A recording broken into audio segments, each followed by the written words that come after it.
ओम नमो भगवते वासुदेवाय। ओम नमो भगवते वासुदेवाय। ओम अज्ञानतिमिरन्धस्य ज्ञानाञ्जनशलाकया चक्षुरुन्मिलितं येन तस्मै श्रीगुरुवे नमः। श्रीचैतन्यमनोभीष्टं स्थापितं येन भूतले स्वयं रूपकदा मह्यं ददाति स्वपदान्तिकं। वन्देऽहं श्रीगुरुः श्रीयुतपदकमलं श्रीगुरून् वैष्णवास्य श्रीरूपं साग्रजातं सहगण रघुनाथान्वितं तं सजीवं साद्वैतं सावधूतं परिजनसहितं कृष्णचैतन्यदेवं श्रीराधाकृष्णपादानं सहगण ललिता श्रीविशाखान्वितास्य नमो विष्णुपादाय कृष्णप्रेष्ठाय भूतले श्रीमती भक्तिवेदांत स्वामिनीति नामिने। नमस्ते सारस्वती देवी गौरवाणी प्रचारिणे निर्विशेष शून्यवादी पाश्चात्य देशधारिणे। वाञ्छाकल्पतरुभ्यश्च कृपा सिन्धुभ्य एव च पतितानां पावनेभ्यो वैष्णवेभ्यो नमो नमः। हे कृष्ण करुणा सिंधु दीनबंधु जगतपते गोपेश गोपिकाकांत राधाकांत नमस्तुते। तप्त कांचन गौरांगी राधे वृंदावनेश्वरी वृषभानुसुते देवी प्रणमामि हरिप्रिये। श्री कृष्ण चैतन्य प्रभु नित्यानंद श्री अद्वैत गदाधर शिवासादि गौर भक्तवृंद। हरे कृष्णा कृष्णा कृष्णा हरे हरे, हरे राम राम राम हरे हरे।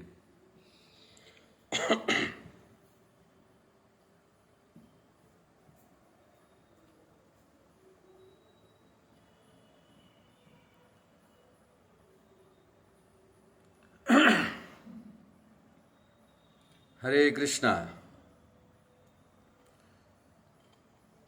तो आज के सत्र में उपस्थित आप सभी भक्तों का हार्दिक स्वागत है।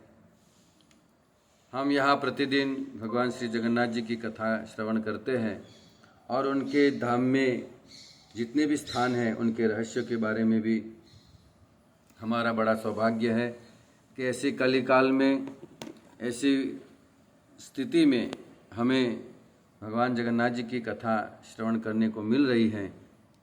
तो इससे बड़ा हमारा और सौभाग्य क्या हो सकता है। आइए इसी सौभाग्य को जारी रखते हुए हम कथा में प्रवेश करते हैं। कल के सत्र में हमने भक्ति के बारे में और पंढरपुर के धाम के बारे में बताया था। वैसे इसकी चर्चा, इसकी कथा विस्तार से रविवार के दिन होगी और उसमें हम ये भी श्रवण करेंगे कि भगवान विट्ठलनाथ जी का वहाँ पर प्राकट्य कैसे हुआ और वो अपने कमर पर हाथ लगाए क्यों खड़े हैं। तो इसके विषय में हमें विशेष चर्चा करेंगे। लेकिन आइए आज हम जगन्नाथ जी के कुछ स्थान हमारे बाकी है और भी 3-4 सत्र लगेंगे कथा श्रवण करते करते, क्योंकि अभी कुछ विशेष स्थान बाकी है। तो आइए, हमने अगले सत्र में साक्षी गोपाल जी के बारे में हमने चर्चा की थी कि भगवान जगन्नाथ जी के मंदिर से 18 किलोमीटर दूर ये भगवान साक्षी गोपाल जी का मंदिर है। साक्षी गोपाल जी, इनका नाम साक्षी गोपाल जी क्यों रखा गया है, इसके पीछे एक बहुत सुंदर कथा है। तो मैं आपको संक्षिप्त में बताना चाहूँगा। एक बार जगन्नाथपुरी से एक वृद्ध ब्राह्मण वृंदावन को जा रहे थे भगवान के दर्शन करने के लिए। तो उनके साथ एक युवान ब्राह्मण भी उनके साथ जुड़ा कि मैं भी चलता हूँ, मुझे भी वृंदावन के दर्शन करने हैं।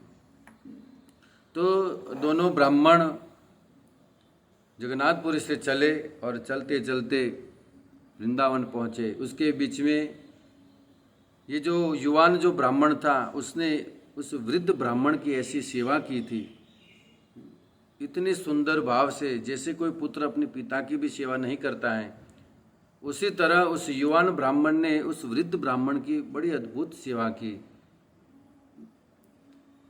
चरण दबाना, उनके लिए भोजन की व्यवस्था करना, भोजन बनाना, सारी व्यवस्था, सारी सेवाएं वो युवान ब्राह्मण करता था। तो उस बात को लेकर बड़े प्रसन्न हो गए थे जो वृद्ध ब्राह्मण थे।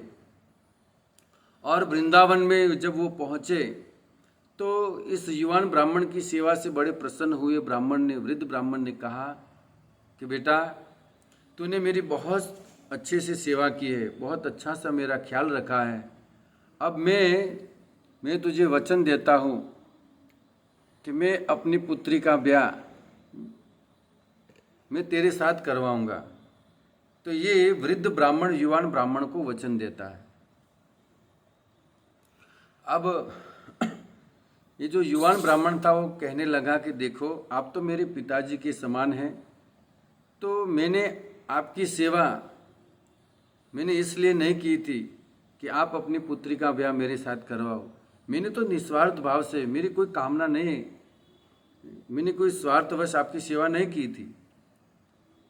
तो वृद्ध ब्राह्मण कहने लगा, तो इसीलिए तो मैं कह रहा हूँ कि अगर कोई स्वार्थ भाव से सेवा करता तो अलग बात थी, लेकिन तूने तो एक पुत्र के समान, एक पुत्र का कर्तव्य निभाया है, इसलिए मैं बड़ा प्रसन्न हूँ कि तेरे जैसा दामाद अब मुझे कहाँ मिलेगा, जो एक अनजान व्यक्ति की इतनी अच्छे से सेवा करता है। तो अगर जब हम समधी बन जाएंगे, जब तू मेरा दामाद बन जाएगा, तो तू मेरी कितनी सेवा करेगा और मेरी पुत्री का कितना तू ख्याल रखेगा। तो इस भाव को लेकर उस वृद्ध ब्राह्मण ने ये वचन दिया था कि मैं अपनी पुत्री का ब्याह तुम्हारे साथ कराऊंगा। युवान ब्राह्मण ने कहा, ठीक है, वैसे तो मेरी ऐसी कोई इच्छा नहीं है, लेकिन अगर आप कह रहे हो तो मुझे स्वीकार्य है, लेकिन आपको मुझे वचन देना होगा। अगर आप वहाँ जाकर मुखर गए तो अपने वचन से, इसके लिए आपको किसी को साक्षी बनाना पड़ेगा। तब वृद्ध ब्राह्मण ने, जहाँ वो खड़े थे वहाँ गोपाल जी का मंदिर था, तब उस वृद्ध ब्राह्मण ने कहा कि देखो, मैं इस गोपाल को साक्षी रखते हुए मैं आपको वचन दे रहा हूँ। हाँ, मैं आपको जो वचन दे रहा हूँ उसके साक्षी गोपाल जी रहेंगे, ठीक है, भगवान रहेंगे, ब्रज गोपाल रहेंगे, इस बात की साक्षी की। तब युवान ब्राह्मण ने कहा, ठीक है। तो सारी यात्रा को पूरी करके दोनों जन फिर वापस लौटे। बीच रास्ते में भी उसी युवान ब्राह्मण ने उसी तरह जैसे पहले सेवा की थी, ठीक उसी प्रकार से बड़ी अच्छे सुंदर भाव से वो सेवा करने लगा।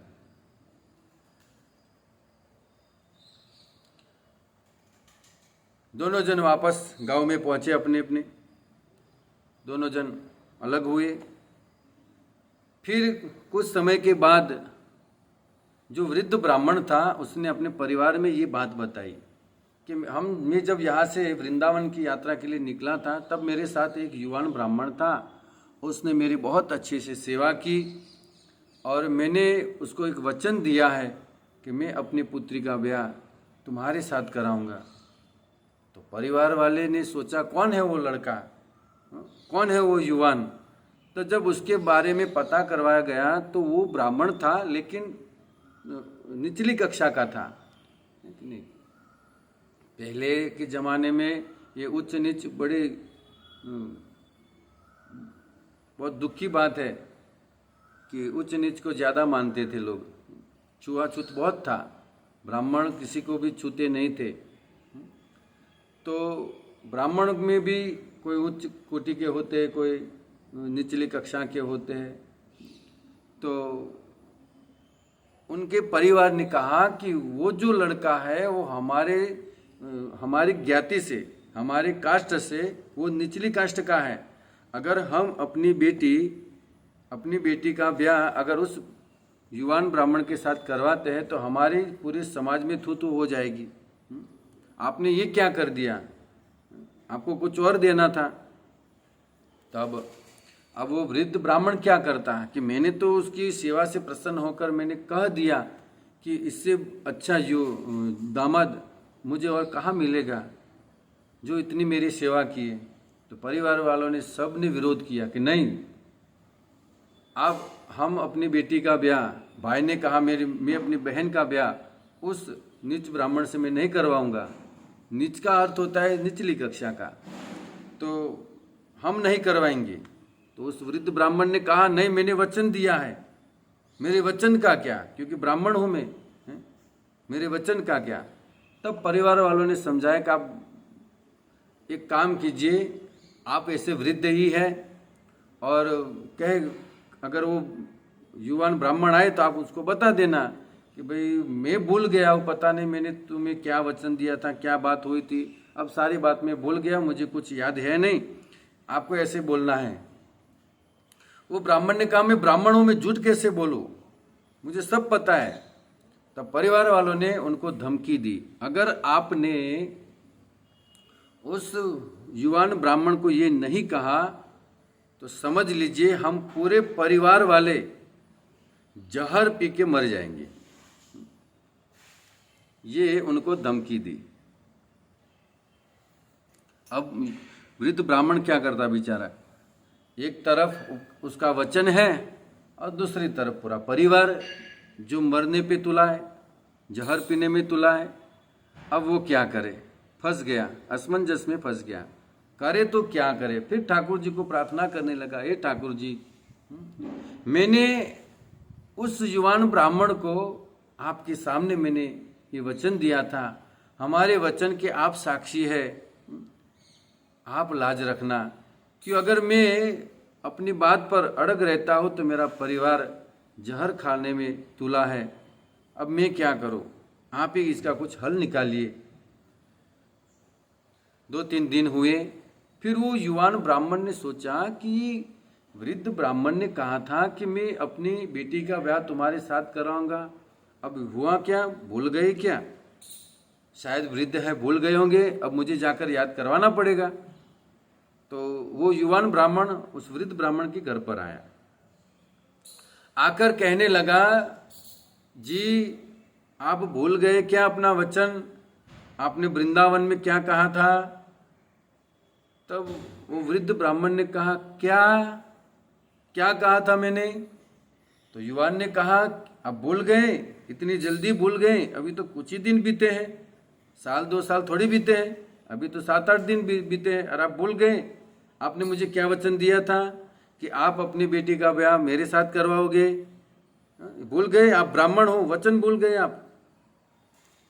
ब्राह्मण तो बेचारा कहाँ भूला था, वो तो याद ही था उसको तो, लेकिन अब उसको कैसे अपनी समस्या बताए कि भाई अगर मैं ये वचन पे अड़ग रहता हूँ तो पूरा परिवार जहर खा लेगा, कैसे बताओ। फिर उस ब्राह्मण ने कहा नहीं मुझे कुछ याद नहीं है, अब मैंने क्या कहा था, अब मैं वृद्ध हूँ, भूल गया हूँ। उसी समय मौका देकर जो वृद्ध ब्राह्मण का जो बड़ा लड़का था वो तुरंत उस बात में कूदा। वो कहने लगा देखो तुमने मेरे पिता को, मेरे भोले पिता को अपनी बातों में उलझाया था और तुमने जानबूझकर उनको उस बात में फंसाकर, अपनी माया जाल में, बातों की जाल में फंसाकर मेरे पिता से ये वचन तुमने लिया है, नहीं तो मेरे पिता ऐसे वचन नहीं देते तुमको, लेकिन तुमने सेवा करके मेरे पिता को अपने वश में कर लिया था और तुमने जानबूझकर ये वचन लिया है, जाओ अब ब्याह कुछ नहीं होगा, निकलो यहाँ से। तब वो युवान ब्राह्मण कहने लगा कि देखो इस बात की साक्षी आपके पिताजी भी जानते हैं कि उन्होंने किसको रखा, इस बात की साक्षी का कौन है, बात की साक्षी का, तो कहते गोपाल जी को रखा है। इस वचन की साक्षी गोपाल जी के सामने आपके पिताजी ने कहा था कि मैं गोपाल जी को साक्षी रखता हूं। तो उसके जो वृद्ध ब्राह्मण था उसका बड़ा लड़का ने बहुत बुद्धि लगाई, अरे वाह। तो उसने कहा कि देखो अगर गोपाल जी आकर साक्षी देते हैं तो हम ब्याह करवाने के लिए तैयार हैं, क्योंकि वो बड़ा लड़का सोच रहा था कि अब गोपाल जी थोड़ी यहाँ पर आने वाले साक्षी देने के लिए, ये तो अब गोपाल जी आएंगे नहीं यहाँ पर और ये ब्याह होगा भी नहीं। तो उसने कहा जाओ गोपाल जी को लेकर आओ, गोपाल जी कहेंगे तो हम तैयार हैं। तो ऐसे बेचारे को धमका कर वहाँ से भगा दिया। अब जो युवान ब्राह्मण था उसने भगवान को याद किया, ठाकुर जी ये क्या चल रहा है, आपके सामने इस वृद्ध ब्राह्मण ने वचन दिया था, आप उस बात के साक्षी है, अब ये हो क्या रहा है, पता नहीं कुछ ब्राह्मण की कुछ समस्या होगी, कुछ मजबूरियां होगी, लेकिन अब आपको आना पड़ेगा इस बात की साक्षी देने के लिए। वो युवान जो ब्राह्मण था वो वृंदावन को निकला, फिर से वृंदावन गया और गोपाल जी से कहा, गोपाल जी अब आपको चलना पड़ेगा इस बात की साक्षी देने के लिए। गोपाल जी तैयार हुए। देखो कितना भरोसा है अपने भक्त पर, और भक्त को अपने भगवान पर कितना भरोसा है। गोपाल जी तैयार हो गए चलने के लिए, और उस जो युवान ब्राह्मण था उससे भगवान ने कहा, देखो आपको मेरी एक शर्त है, मैं आपके साथ चलूंगा, लेकिन आपको पीछे मुड़कर देखना नहीं है। अगर आपने बीच रास्ते में कहीं भी अगर आपने पीछे मुड़कर देखा तो मैं वहीं पर स्थित हो जाऊंगा, फिर उस जगह से मैं आगे नहीं चलूंगा, इस बात का आपको ध्यान रखना है। तो उस युवान ब्राह्मण ने कहा, ये तो ठीक है, लेकिन मुझे पता कैसे चलेगा कि आप मेरे पीछे पीछे चल रहे हो, मुझे कैसे पता चलेगा। तब भगवान ने कहा, देखो मेरे पैरों में घुंघरू बंधे हुए हैं, उसकी आवाज़ आती रहेगी आपको। तब युवान ने कहा ठीक है, ब्राह्मण ने कहा ठीक है चलो चलते हैं। फिर भगवान ने कहा, देखो एक मेरी दूसरी भी बात है, आपको बीच रास्ते में मुझे भोग लगाना पड़ेगा, ऐसे में आप मुझे भूखा नहीं ले जा सकते, मैं तो बहुत खाने वाला हूँ, बीच बीच में मुझे आपको भोग लगाना पड़ेगा, खिलाना पड़ेगा, चावल खिलाना पड़ेगा, जो भी मैं चाहूँ आपको खिलाना पड़ेगा। युवान ब्राह्मण ने कहा ठीक है प्रभु, आपकी जैसी इच्छा, मैं भोग लगाऊंगा, आपको खिलाऊंगा, मैं ऐसे भूखा नहीं लेके जाऊंगा आपको। ब्राह्मण रोने लगा, क्योंकि भगवान उसके साथ चलने के लिए तैयार हुए। देखिए बंधु, भगवान अपने भक्त के वचन की रक्षा करते हैं। तो दोनों जन निकले, आगे आगे वो ब्राह्मण लड़का चल रहा है और पीछे पीछे हमारे ठाकुर जी चल रहे, नटखट ठाकुर जी। घुंघरू की आवाज़ आ रही है, छम छम छम करके चल रहे हैं। और देखिए कृष्ण की चाल की तो बड़ी टेढ़ी है, वो सीधे नहीं चलते हैं, उनको सीधा चलने के लिए बोलो तो उल्टा ही चलते हैं, मतलब अपनी मस्ती में चलते हैं। चल रहे थे, बीच में गाँव आया, वहाँ पर उस लड़के ने भगवान को भोग लगाया, चावल बनवाए, दाल बनाए, मूंग की सब्जी बनाई, ऐसे भगवान को भोग लगाया। देखो शर्त ये थी कि चलते समय पीछे नहीं देखना है बस, बाकी ऐसे तो भगवान की सेवा कर ही सकते, क्योंकि भगवान को वहाँ पर स्थित किया, उनको भोग लगाया तो देख सकते, लेकिन शर्त चलने की थी, चलते समय उसको पीछे नहीं देखना है। तो फिर दूसरा गाँव आया, वहाँ पर भगवान की सेवा की, ऐसे सेवा करते करते अब हुआ क्या, ठीक अपने गांव के नज़दीक जब पहुँचे, बस थोड़े मीटर बाकी थे, 100-200 मीटर बाकी होंगे, आवाज़ आनी बंद हो गई, घुंघरू की आवाज़ बंद हो गई। अब उस लड़के को संशय होने लगा कि आवाज़ क्यों बंद हो गई, शायद ठाकुर जी आ रहे हैं कि रुक गए। भगवान तो चल ही रहे थे, लेकिन भगवान की लीला अनोखी होती है। तो आवाज़ जैसे बंद हो गई तो उसको अब रहा नहीं गया उस लड़के को, और उसने तुरंत ही पीछे देख लिया, और जैसे पीछे देखा तो ठाकुर जी वहाँ पर स्थापित हो गए वहाँ पर। फिर वो ब्राह्मण लड़का भगवान से प्रार्थना करने लगा कि क्षमा कीजिए, मैंने गलती से देख लिया, आप चलिए। लेकिन अब तो भगवान का वचन ही था। भगवान ने कहा ठीक है, आप चिंता मत करो, गाँव तो पास में ही है, मैं अब यहाँ पर ही रहूँगा, अब यहाँ से ना आगे जाऊँगा ना पीछे जाऊँगा, जाओ गांव वालों को बुला कर लेके आओ, उस ब्राह्मण परिवार को भी बुला के लेकर आओ। वो युवान ब्राह्मण दौड़ते दौड़ते अपने गांव में गया, पास में ही था गांव, और पहले परिवार में गया उस ब्राह्मण परिवार के पास कि चलो गोपाल जी आ गए हैं। फिर पूरे गांव में उसने डंडेरा पिटवाया कि गोपाल जी आए हैं हमारी इस बात की साक्षी देने के लिए, क्योंकि पूरे गांव में ये बात फैल चुकी थी कि इस वृद्ध ब्राह्मण ने उस युवान ब्राह्मण को वचन दिया था, अब अपने वचन से मुकर गए हैं, उसका बड़ा लड़का विरोध कर रहा है, पूरा परिवार विरोध कर रहा है। तो ये बात फैल चुकी थी धीरे धीरे करके। तो पूरे परिवार को, पूरे गांव वाले को, सबको बुलाया और सारा गांव चलते चलते गोपाल जी के पास पहुंचा। गोपाल जी तो खड़े ही थे। अब उस लड़के ने कहा कि प्रभु, इस वृद्ध ब्राह्मण ने आपके सामने वचन दिया था कि नहीं दिया था कि अपनी बेटी का ब्याह मैं तुम्हारे साथ कराऊंगा? आप उस बात के साक्षी थे कि नहीं थे? पहले तो पूरे गांव ने देखा कि अरे ठाकुर जी स्वयं आए हैं। उस विग्रह से इतना प्रकाश निकल रहा था बंधुओं, तेज पुंज निकल रहा था कि सारा गांव देखकर चकित हो गया। अरे ठाकुर जी भी आते हैं क्या साक्षी देने के लिए? आपस में घुसपुस होने लगी और पूरा गांव जो था आश्चर्यचकित हो गया।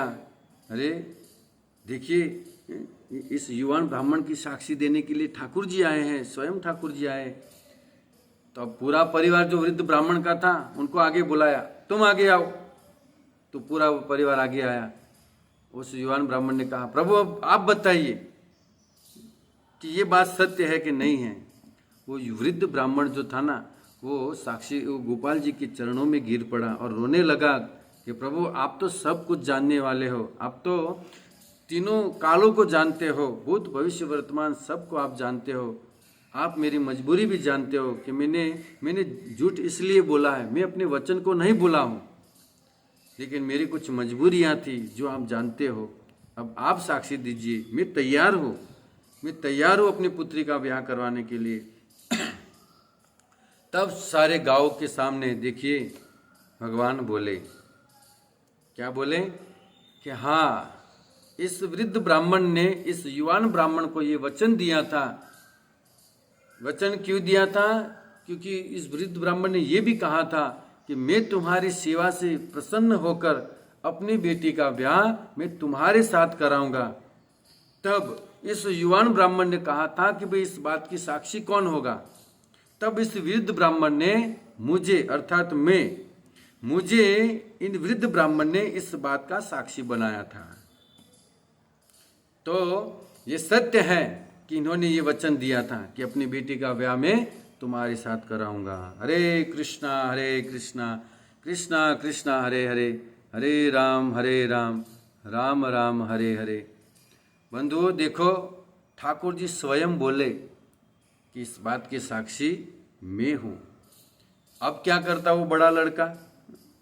अब तो पूरे गांव वाले कहने लगे कि देखो, अब आपको आपकी बेटी का ब्याह करवाना पड़ेगा, अब तो ठाकुर जी बोले हैं। तो पूरा परिवार भी तैयार हो गया, क्योंकि जिसके लिए ठाकुर जी आए हैं वो कोई कम नहीं हो सकता है कि नहीं? जिसके पीछे पीछे स्वयं ठाकुर जी चले हो, त्रिभुवन नाथ जो चले हो उसके पीछे पीछे, वो व्यक्ति साधारण और नीच कैसे हो सकता है? वो तो इस संसार में सबसे ज़्यादा, सबसे श्रेष्ठ पूजने के लायक होता है। तो उनका बड़ा बेटा भी तैयार हो गया, पूरा परिवार भी तैयार हो गया और उस युवान ब्राह्मण को अपनी बेटी का पानी ग्रहण करवाया। और तब से गोपाल जी वहाँ पर है, उनका बहुत सुंदर मंदिर बना है। समय चलते फिर उन गोपाल जी का नाम रखा हुआ, क्योंकि उन्होंने साक्षी दी थी, तो उनका नाम रखा साक्षी गोपाल। बोले साक्षी गोपाल भगवान की जय। तो तब से उनका नाम साक्षी गोपाल जी रखा गया है।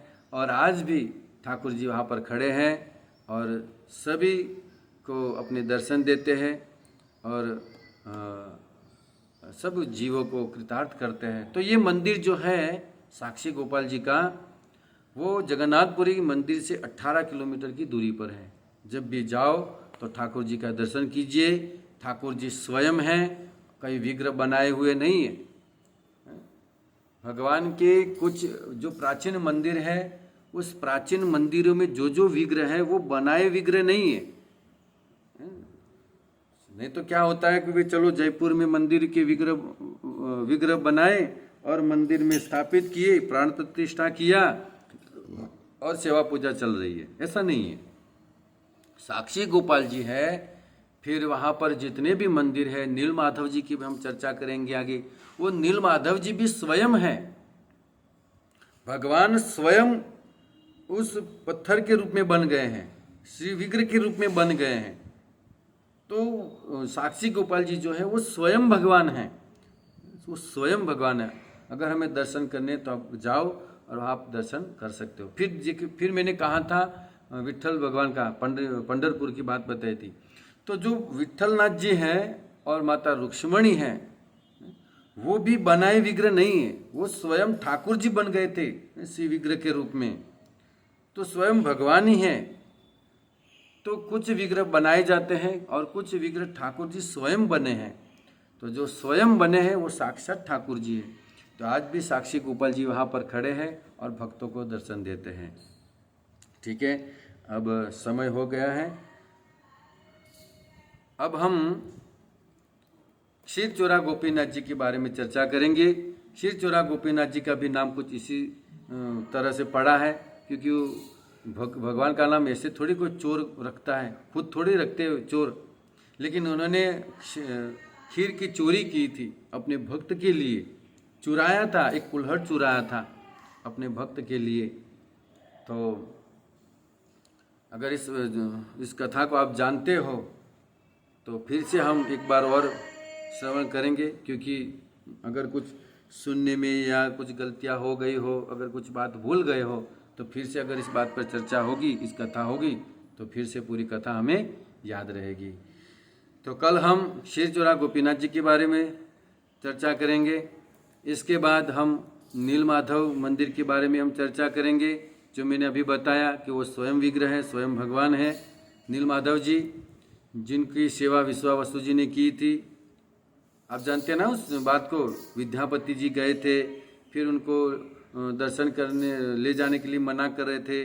फिर उनकी पुत्री ने कहा कि आपको ले जाना पड़ेगा, फिर आँख पे पट्टी बांध कर ले गए थे विद्यापति जी को। ये है भगवान नीलमाधव जी, जिनकी सेवा विश्वावसु जी करते थे। तो वो भी स्वयं ठाकुर जी है, वो भी भगवान जगन्नाथ जी के मंदिर की बिल्कुल पास में ही है उनका मंदिर। छोटा सा मंदिर है, विग्रह भी वहाँ पर स्थित हैं, वहाँ भी सेवा पूजा चल रही है। इसके बाद हम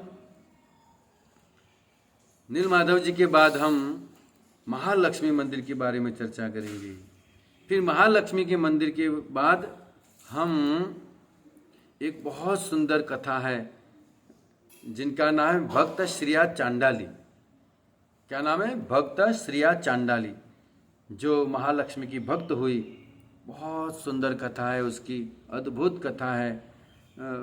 स्वयं जग्गा और बल्ला, जगन्नाथ जी और बलराम जी दोनों जन को भीख मांगनी पड़ी थी। माता लक्ष्मी जी रुष्ट हो गई थी। बहुत सुंदर कथा है। तो हम कल या परसों इसकी चर्चा करेंगे। भगवान ये दिखाना चाहते हैं कि मैं अपने भक्त में कभी ऊंच नीच नहीं रखता हो, चाहे वो चांडाल हो, भील हो, या कोई किसी भी ज्ञाति का क्यों न हो, लेकिन अगर मेरा भक्त है तो वो संसार में सबसे श्रेष्ठ है कि नहीं। तो आज हमने भगवान साक्षी गोपाल जी की चर्चा की। कल हम नीलमाधव की चर्चा करेंगे और महालक्ष्मी के मंदिर के बारे में चर्चा करेंगे, और समय रहा तो श्रिया चांडाली के बारे में भी हम चर्चा करेंगे। ठीक है, तो आज के सत्र को हम यहाँ पर विराम लेते हैं। किसी भक्त का कोई प्रश्न हो तो आप पूछ सकते हो। तब तक के लिए आप सभी भक्तों के लिए एक बार हरे कृष्ण मंत्र हो जाए। हरे कृष्णा कृष्णा